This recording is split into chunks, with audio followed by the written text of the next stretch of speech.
Mau kemana? Tanya Yan melihat Taehyung sudah rapi pagi-pagi begini. Ada acara dengan beberapa teman kampus.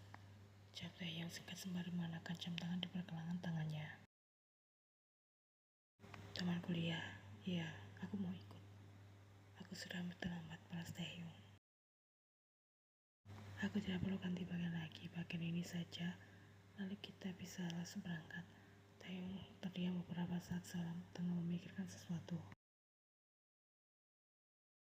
Kenapa aku tidak boleh ikut ya, kumam Yan? Bukannya tidak boleh, tapi Taehyung dengan segera kehilangan kata-katanya. Apa ini acara resmi? Tidak juga. Berarti aku bisa ikut kan? Taehyung tidak segera memberikan jawaban. Tidak bisa ya, Yan sudah menundukkan kecewa. Di sana, ya sudah, kau berangkatlah sebelum terlambat dari di jalan. Padahal tadi aku sudah berniat mengajakmu pergi jalan-jalan di taman sembari menikmati udara segar bersama dengan Soji. Mumpung hari ini hari libur, biasanya kau tidak pernah ada waktu untuk sekedar memperhatikan calon anakmu. Menyapa dia saja jadi jarang sekali kau lakukan sekarang, jelas YN. Kau jadi merasa tidak pedulikan ya, maafkan aku. Aku memang serasa sibuk sekali hari ini. Taehyung berbicara dengan lembut sembari berjongkok di hadapan YN yang duduk di tepi ranjang. Mau tak mau, Yan pada akhirnya luluh juga, apalagi saat Taehyung mulai menyapa calon bayinya dengan manis. Ayo, Taehyung sudah berdiri dan memperhatikan tangannya untuk Yan raih. Katanya mau ikut. Senyum Yan seketika mengembang, meraih tangan sang suami dan mengikuti langkahnya keluar dari kamar. Menjalani kehidupan rumah tangga di usia yang tergolong masih muda memang bukan hal mudah dan menyenangkan. Di saat teman-teman sebayanya sedang sibuk belajar dengan giat, mendidik karir demi kesuksesan masa depan, masih senang bermain dan menongkrong bersama, Taehyung justru dihadapkan dengan pusingnya persoalan rumah tangga. Menghadapi musuh YN, permintaan hidup yang terkadang tidak masuk akal dan menyusahkan, juga persiapan mental untuk segera menjadi seorang ayah. Segala perubahan yang tidak disangka-sangka itu membuat Taehyung merasa kewalahan. Taehyung telah memiliki impian juga rencana sendiri setelah ia menyelesaikan studi S2-nya, namun semuanya kacau dalam sekejap mata. Intinya bukan hanya Yan saja mengalami kesulitan di sini, melainkan Taehyung juga. Makin jauh usia kehamilan 4 bulan, Yan memiliki ukuran perut yang tidak terlalu besar. Jadi teman-teman Taehyung tidak ada yang menyadari keadaan gadis itu saat ini. Kau mengajak sepupumu, sambut Jui ketika Taehyung dan Yan baru saja tiba. Sepupu ya, jadi selama ini di hadapan teman-temannya, Taehyung mengakui Joyeon sebagai sepupunya. Di tempat perkumpulan mereka yang ternyata di sebuah kafe, sudah ada 2 orang pasangan lainnya. Joyeon sih, bagaimana kabarmu? Sudah lama kita tidak bertemu lagi ya. Sapa Jui, meminta Yan segera duduk di sebelahnya. Sungguh gadis manis yang sangat polos. Dia sumir dari Joanna. Taehyung mengenalkan mereka pada Yan. Mereka sedang berjabat tangan setelahnya. Taehyung, setelah kelas selesai, bagaimanakah kita pergi nonton? Jui menawarkan, sampai larut malam juga tidak apa-apa. Kebetulan ayah dan ibuku sedang tidak ada di rumah, jadi aku bebas pulang kapan saja. Kalian hanya akan pergi berdua, tanya Sungmin. Kami tidak diajak sekalian, sambung Joanna. Bagaimana kalau kita udah berdate saja? Seru Sungmin bersemangat. Sebenarnya akan seru sekali, Joanna menambahkan. Udah melihat apa? Aku dan Jui hanya bersahabat, bahas Taehyung datar. Di bawah meja di atas menggenggam tangan Yan yang saat tadi hanya dia membisu. Yan bisa melihat raut wajah Jui seketika berubah kecewa setelah mendengar ucapan Taehyung. Suhumu jual mahal sekali Joyeon sih, jatuh Sungmin. Yang sempurna seperti Jui malah ditolak mentah-mentah. Joanna dan Sungmin sudah jelas mencari pihak yang menjodohkan Taehyung dan Jui di sini. Yan sih, apa kau bisa bantu? Maaf, Yan segera berdiri dari tempatnya duduk.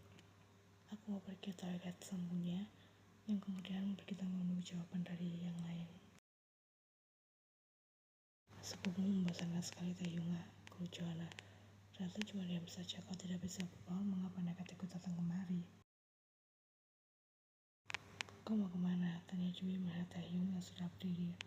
Toilet, balas Taehyung singkat. Aku tahu kau punya alasan sendiri untuk mengakuiku dan Soji di hadapan teman-temanmu. Tapi Taehyung, jika itu hanya aku masih bisa mengerti dan menerima. Tapi mengapa rasanya sakit sekali ketika kau melakukannya pada Soji? Bagaimanapun juga dia adalah darah dagingmu. Yang sekarang mencurahkan segala isi hatinya begitu melihat Taehyung datang dan menunggunya di depan pintu toilet. Sikap tidak jujurmu itu hanya akan menimbulkan kesalahpahaman. Aku selama ini diam karena Jui tidak tahu apa-apa. Kau tidak pernah berniat bercerita padanya. Namun saat Jui sudah mengetahui hubungan kita dan dia tetap saja nekat mendekatimu, aku tidak akan tinggal diam lagi. Lalu kenapa tidak kau saja mengakuinya di depan Jui sejak awal? Tanya Taehyung penasaran. Kau masih bertanya? Tentu saja karena aku menghargai posisimu sebagai suamiku. Dia adalah sahabatmu. Sebelum aku yang bertindak, kau adalah orang yang berhak mengetahuinya terlebih dahulu. Jawab Yeon. Jika kau benar-benar menganggap Jui seorang sahabat, seharusnya kau tidak memberikan harapan palsu padanya. Kecuali jika kau menginginkan hal lebih, sambung Yeon. Apa terlalu sulit untuk mengakui istri dan anakmu? Jika iya, aku akan membantumu untuk mempermudahnya. Yeon sengaja memberikan jeda di sana. Aku atau Jui? Tanpa aku jawab, kau sudah pasti tahu siapa yang aku pilih. Aku, kau, dan Soji adalah satu. Balas Taehyung tanpa ragu. Aku tidak menduga hal ini akan mengganggu pikiranmu sampai sejauh ini. Jika kau menginginkan bukti, mari kita akui hubungan kita sekarang juga di depan mereka semua. Lanjutnya, Taehyung mengadang tangan Yeon meninggalkan area depan toilet. Melihat kedatangan Taehyung dan Yeon, ketika teman Taehyung mendadak terdiam, suasana berubah menjadi sangat canggung. Taehyung menebak jika sudah terjadi sesuatu selama dia pergi tadi. Ada apa? Tanya Taehyung penasaran. Jui segera berdiri dari tempat duduknya, menolak Taehyung dan Yeon secara bergantian sebelum akhirnya menundukkan kepalanya.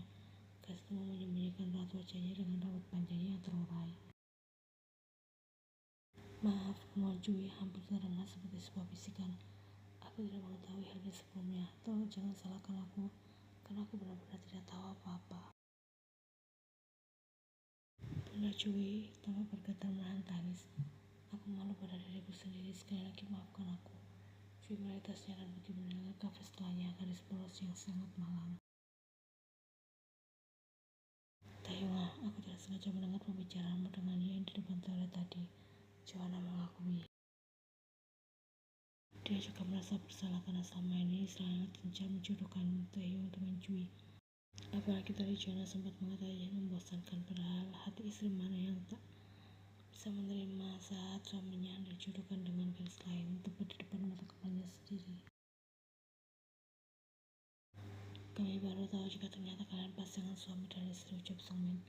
Sungmin dan Joanna saling beradu pandang, sangat canggung sekali karena mereka juga belum mengenal Taehyung terlalu lama, namun sudah hampir menyebabkan pertengkaran di antara Taehyung dan Yeon. Syukurlah pada akhirnya dia tahu juga yang sebenarnya. Sangat susah meyakinkan Jui.